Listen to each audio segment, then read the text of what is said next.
Have you ever stopped to think about how much masturbation might actually be controlling your mind?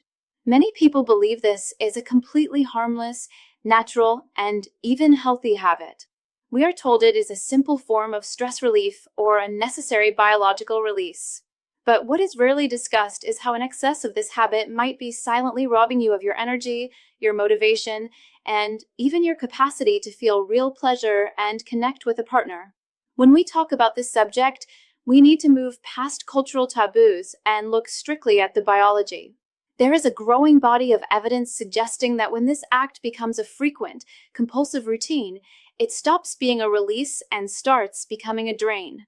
Today, we are going to explore the impact of masturbation on the brain, on sexuality, and on the body. We are going to look at what science actually explains about what happens inside your neural pathways when you engage in this behavior repeatedly.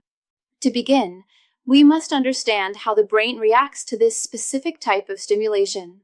We know through various studies involving neurotransmitters and brain imaging, such as functional MRI scans, that this practice activates the exact same neural circuitry of pleasure that is stimulated by the consumption of drugs, gambling, and junk food.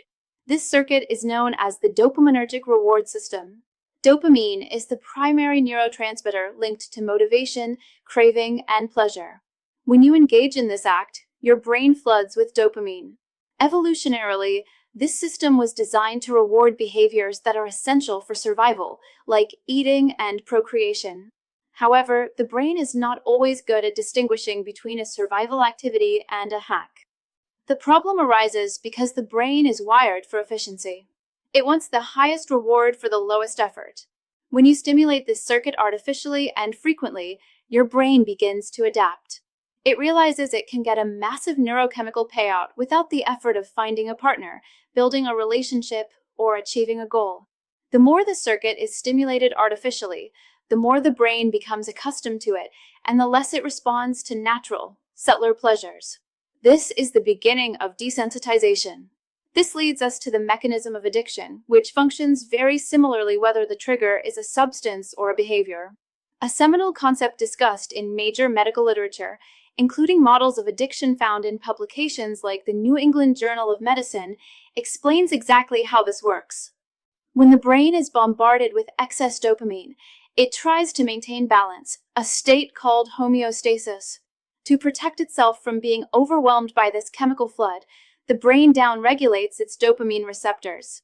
Think of it like turning down the volume on a radio because the music is too loud. The brain reduces the number of receptors available to receive the signal. This structural change has a profound consequence. You develop the tolerance. In other words, your brain starts to require stimuli that are increasingly strong, more frequent, and more intense just to feel the same baseline level of okay. What used to bring pleasure now barely registers. This reduces your sensitivity to natural enjoyment. Simple things, a conversation, a walk, a normal interaction with a partner start to feel boring or unstimulating because they cannot compete with the high-speed, high-intensity dopamine hit you have conditioned your brain to expect. This is where a habit transforms into a compulsive behavior. You are no longer doing it just for pleasure. You are doing it to feel normal. Here is where the situation often becomes more complex: the introduction of pornography. When masturbation is frequent and associated primarily with pornography, it can literally reprogram the brain's sexual template. In 2016, a scientific review published in the journal Behavioral Sciences gathered data on numerous cases of young men suffering from sexual dysfunction. These were men who should have been in the prime of their sexual health. They had no hormonal imbalances, no vascular diseases, and no diabetes.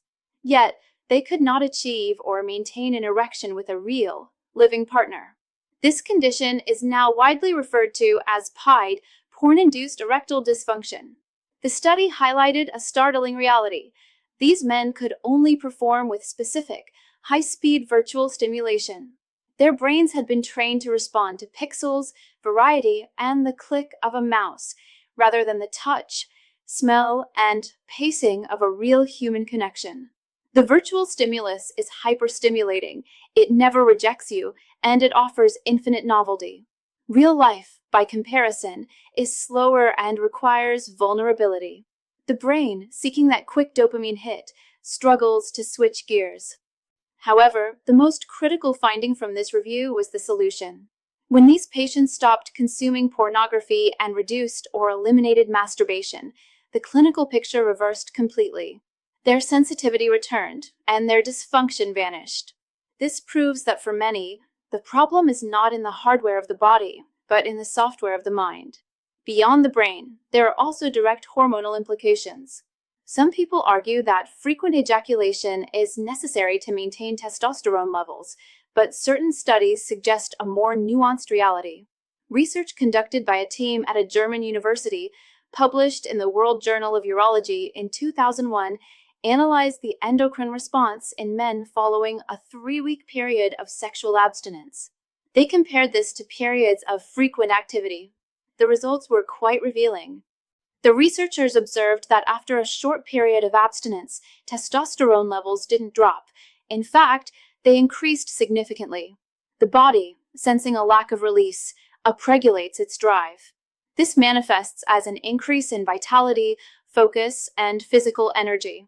Evolutionarily, this makes sense. If you haven't mated, nature gives you a boost of energy and aggression to go out and conquer challenges or find a partner. In contrast, immediately following ejaculation, the body releases a different hormone called prolactin. Prolactin is often called the satiety hormone. It counteracts dopamine. It makes you feel sedated, satisfied, and sleepy. In excess, chronic high levels of prolactin are associated with a lower sex drive and lower motivation. When a man masturbates repetitively, day after day, he may be keeping himself in a chronic state of elevated prolactin and baseline dopamine depletion. This biochemical state is the opposite of the driven, high-energy state associated with optimal testosterone function. Now, while rewiring your mind is crucial, sometimes your body needs a direct biological jumpstart to undo years of damage and restore full blood flow where it matters most. If you are tired of relying on dangerous pills or just want to reclaim the rock-hard vitality of your 20s naturally, there is a bizarrely simple, 7-second morning habit that is changing everything for thousands of men. It's a natural purple tonic that targets the root cause of dysfunction, something called the boner killer enzyme, to help you perform on command. I found a video that explains exactly how this works. Point your phone's camera at the QR code on your screen right now to watch the presentation. It breaks down the science of this natural fix that pumps life back into your system without side effects. If you can't scan the screen, I've also pinned the link to the video at the top of the comments section below. Do not ignore your body's need for physical recovery. So, what does this look like in the real world? How does this science translate to daily life? The symptoms are something many men experience, but rarely connect to this specific habit. We see a profile of men, both young and mature, complaining of chronic lack of energy, brain fog, and a general lack of motivation to pursue goals. There is often a steep decline in libido, not for the virtual world, but for real relationships.